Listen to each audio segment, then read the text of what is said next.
Hey, Ramblers. Before we kick off today's episode, thank you for even taking the time to listen to the podcast. We appreciate it. If you love the podcast, toss your 2 cents in using the hashtag Let's Ramble and make sure you hit the subscribe button to stay up to date on all the latest content and updates. Visit us at our new website at offsource.tech and make sure to follow us across all social platforms at Assistance HQ. Now let's ramble. And now, a moment from our sponsor.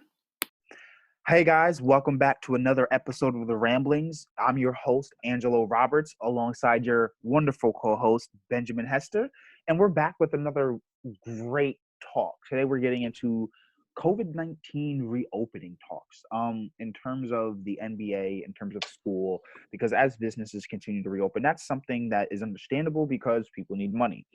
However, I doubt the top 8 teams in the NBA need to be battling it out just for money purposes, because that's really what that is, in my particular opinion. However, we'll be getting into a bunch of different things reopening related today. I think that's what we're gonna call this, reopening related.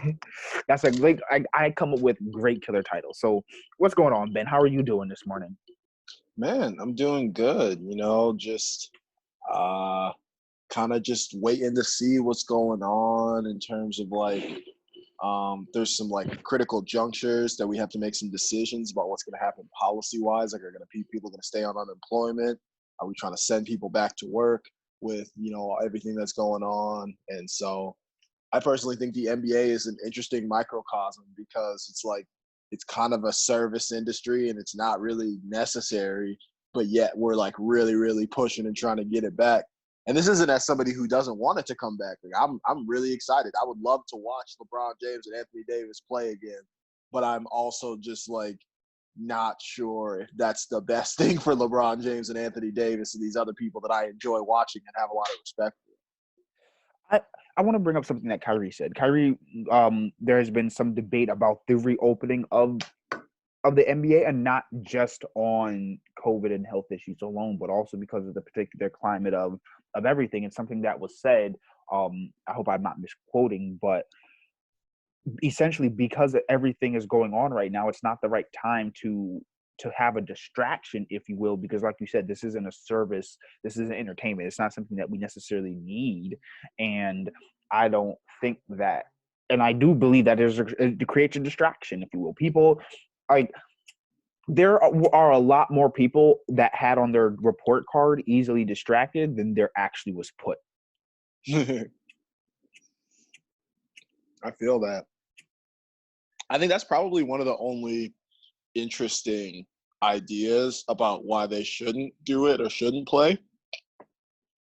And I think in a vacuum, that's something that does kind of make a lot of sense.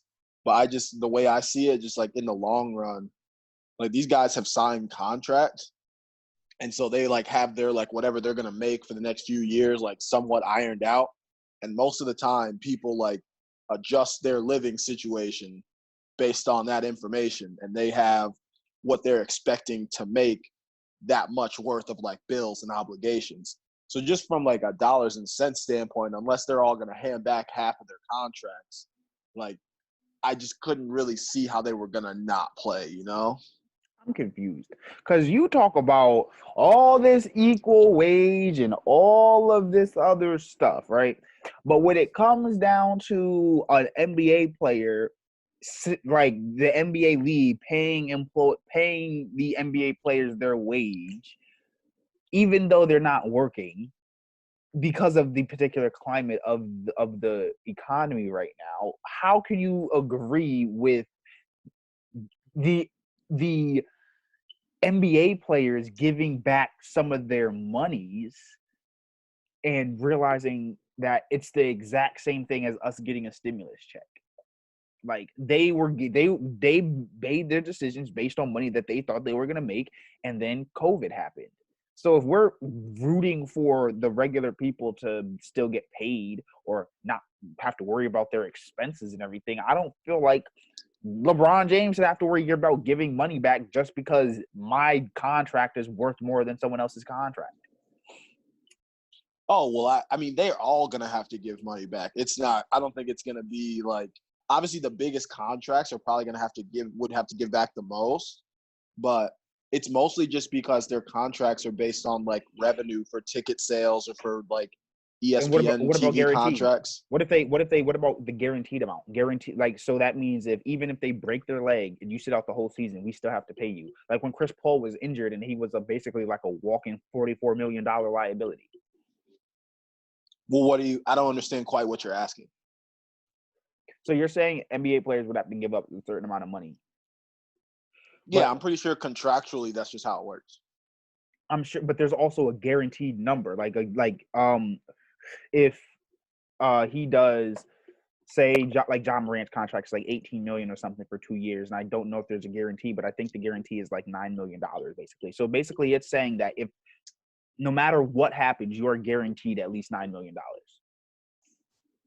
Right. Yeah, I don't think they're losing any of their guaranteed money, but I think usually at least half the contract is not guaranteed, and it's contingent upon actually playing the games. Right.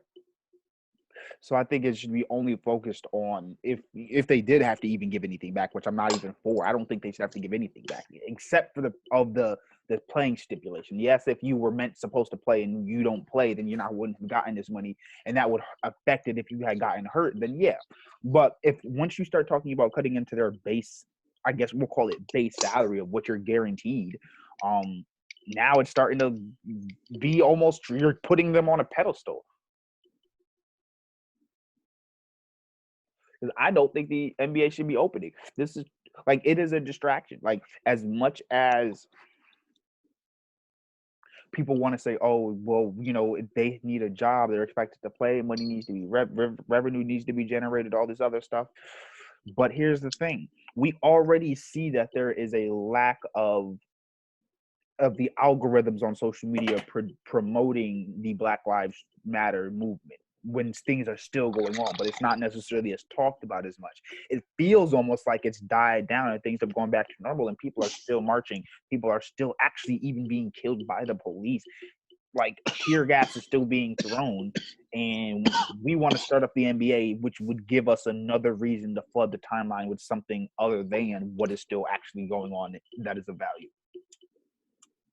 Facts. That's really like that's a really articulate way to put it, and it's hard for me personally because like having been an athlete, my whole life and loving sports so much, there's the NBA closing probably hurt me more than anything else that has happened in this pandemic. Really? So like, I explain because I'm not a college athlete. I mean, I've done sports and everything. I have a varsity leather in high school, but I've not done college sports. So I mean, what is the allure of it being like? Oh, I understand. Like Well, just for me, I'm not even speaking of it as if like having been a college athlete makes it like more intense for me. I just really like the NBA, and okay. so like when the NBA ended, like when the NBA had to stop, I had just given up politics, and the NBA was like the thing that I was using to like distract myself and have stuff to do and watching stuff. So like it was really hard for me. Like I've been watching like old games and like looking back and like starting to like see what Michael Jordan was talking about and stuff, and some of those like full games that'll be on YouTube. But it's just been weird. Like, and it's just something that I like to do and I like to talk about and I enjoy, and like I'm obviously not alone. So there's like a lot of people that thought we were going to be experiencing some things over this summer that's just getting canceled, and everybody's got their individual stuff that they care about. Right. I definitely agree. So speaking of individual things people care about, with it already being July, like as an adult, what is time? What is a summer? What is a summer? You really just care about the warm days, really. But going into what people kind of care about and what is happening, you mentioned Michigan raised their prices for tuition, and it's going to be primarily virtual next year. Talk to me on that. Yeah, so they had a regents meeting where they allowed no comments from the community, and like nobody was allowed to speak or say anything, and then they decided to raise the tuition. So it's like that's just kind of how they operate out here. So they had like a public meeting, and said no one can speak at this public meeting. We're just gonna let you guys listen to what we're about to do. Yes. Were people told that they could speak? Were the people told that they couldn't speak? Like, what was the like? No, they were told that there's going to be no comments from the public, and that essentially it's just going to happen. How much did they raise the tuition by? I think something like 1%, maybe. Which, like, when you're already talking about, like, I think in-state is something like approaching 20,000, and like out of state is like 50, 60. Bro, that's freaking ridiculous. So 1% is literally like a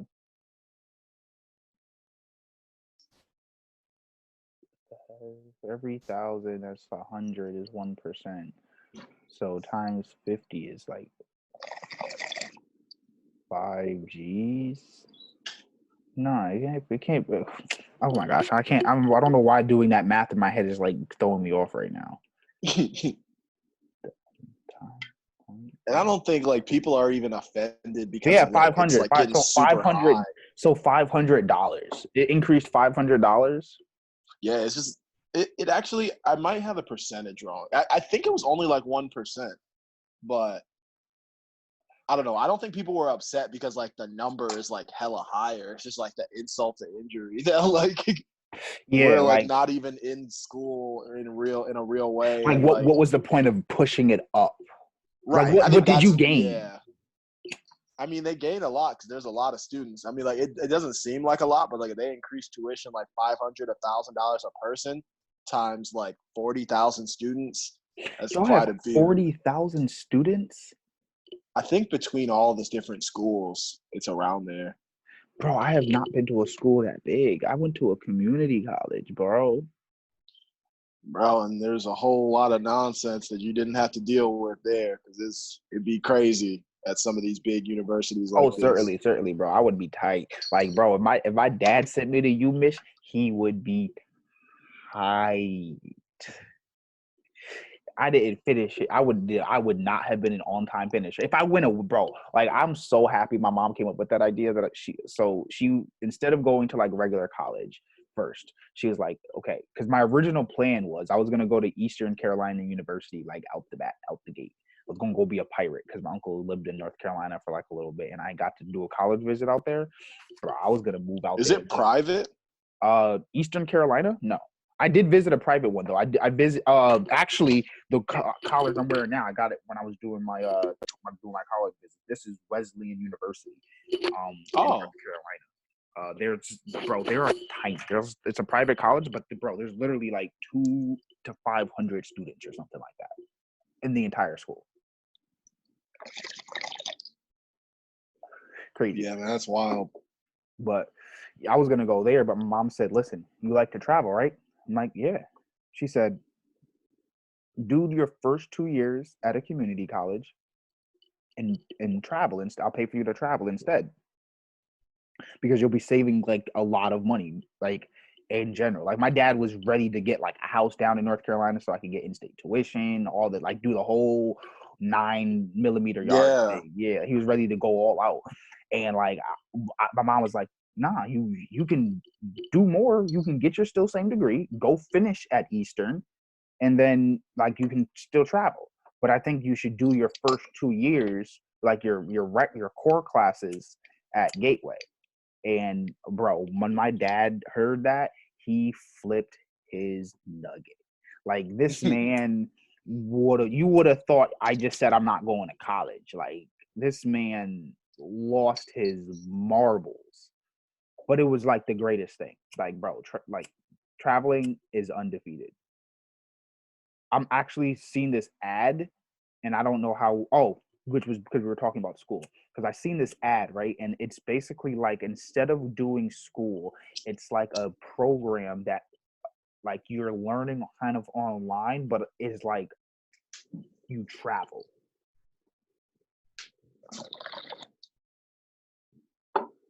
That shit sounds kind of smooth. Like, you feel me? Like it's like it's like I said, bro, because of the internet, an alternative to everything is being produced. Like it opens up the free market and to the average person. It literally makes the internet has allowed the average day-to-day person to have access to high levels of creative ability to make money, which in terms of it being free market means now that all systems have the ability to be disrupted. Because bro, between Coursera, bro, did you know you can go on Coursera.com and take free online Ivy League courses, and for $50 get take classes that are that will give you a certification to do what kind of thing? They have different classes. Like let me actually show you what I'm talking about. Let me see if I can pull this up. Let me just Google Coursera. Ooh, I just got my tube for like the water. So we're gonna take my niece back to the river today. It's just gonna be fun. Oh, okay, I feel you. Oh, that's definitely gonna be fun. All right. Yeah, because I got the little small one. I was like, I had to like sitting all the way under the water because I'm so big, so I had to get a bigger one. Oh, you guys, that how much was that over there? Well, the ones I got from Meijer were like $4, and like that's fine for like my niece and my lady because they're smaller. But like I had to get one off Amazon for like maybe like 25. Okay, cool. I was like, I thought they were expensive because I've seen like the big tubes; they be like $50. Oh yeah, the big ones be expensive. Like I'll probably have one of those one day, but I just need to start small. I just need something I can sit in that's got a cup holder so I can ash my joints. All right, look at this. This is not like the exact area I was in, but it's the same website kind of thing. You feel me? Bro, free courses from the top rated schools, Yale, Michigan. Bro, they have like, bro, think about that. Like you could have earned what you had basically for free. Like they have a financial markets course from Yale, a beginner's introductory to psychology from Yale, taught by a Yale professor. That I grew up like 5 minutes from this school. I hate people that go to Yale. I absolutely hate them. We call them Yaleys. How many people get into Yale per year? Like a very small percent. Like they have like I would want to say maybe 20%, 15. I don't know. It's a low number. I was just looking for like 1,000, 2,000, 5,000. Because I'm just curious. I don't know. I really don't know. Yeah, because one thing about Michigan is like they reject a lot of people, but they also bring in 6,000, 7,000 students. So like they gotta accept a lot of people. But I don't know if that's really the case at Yale. It might be a little smaller.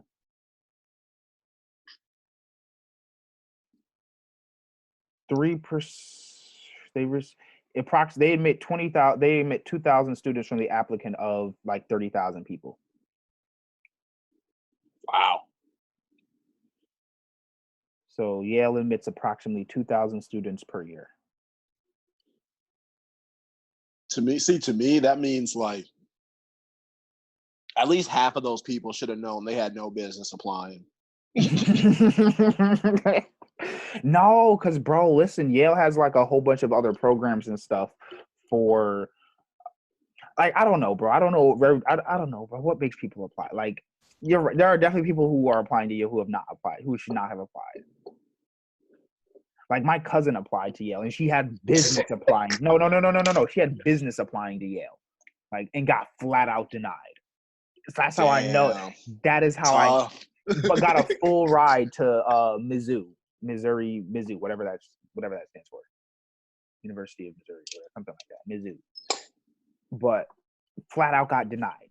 Like valedictorian or something of her class, like high GPA, on like straight honors, high SAT scores, like extracurriculars. She did band and stuff like that. They just said no. Damn, that's tough. And she's black, like she's mixed, she's real light skinned. Great recommendations. Like, yo, when I tell you her recommendations were solid, they just said nada. Damn, bro. But this girl I went to school with in 8th grade, she got into Yale. And I know I don't know her like that, but I just have a feeling that it's sometimes maybe the luck of the draw. Oh, a lot of the times, definitely. Like, look at this, bro. Morals Foundation of Politics. From Yale, LMAO. For free. Like, I don't know if I'd want to learn about morals and ethics from Yale, but I do understand. Like, bro, look, I could learn. Okay, I don't know why it went like this, but look, 100% online. All this that you can do, offered by University of Michigan. Like, that's why I'm saying the internet has created a free market in which even now school is going to have an issue and a run for its money. I hope so, man, because we need to disrupt education as an industry the way it currently exists. Certainly. That's scamming people. That's going to happen. I promise you there's going to be a disruptive education. Because especially now, because of coronavirus, people are like, you're charging $50,000 for me to go to school online. Yeah, that's I'm so glad this didn't happen while I was still in school, because just for a number of reasons, it would have been not great for me. Yeah, I'm mad. I'm glad. I'm so happy. Like, bro, you know what really kills me?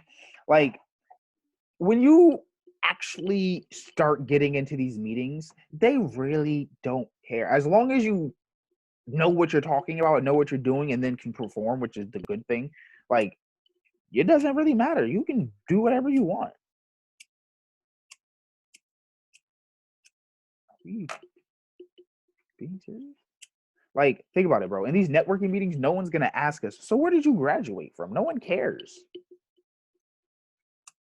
It's only conversational small talk.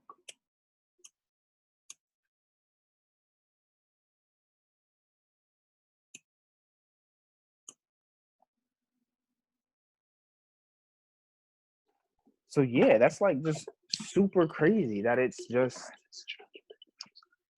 such high tuition, like people I would be so mad if this happened during when I was in school, like you were talking about, because like what would I be paying for? Oof. Man, like I don't even want to imagine what would I even be doing.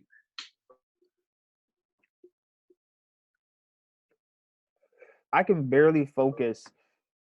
Like, I have to go to I'm one of the people that have to work in the library, because if I'm not working in the library and I go home and leave that, once I leave campus, no more work is getting done. Absolutely none.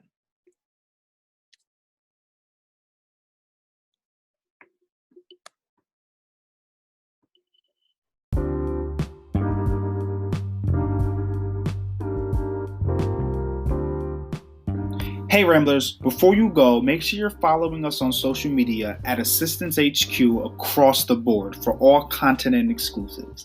And for an even more personal touch, subscribe to our weekly newsletter with the link in the description.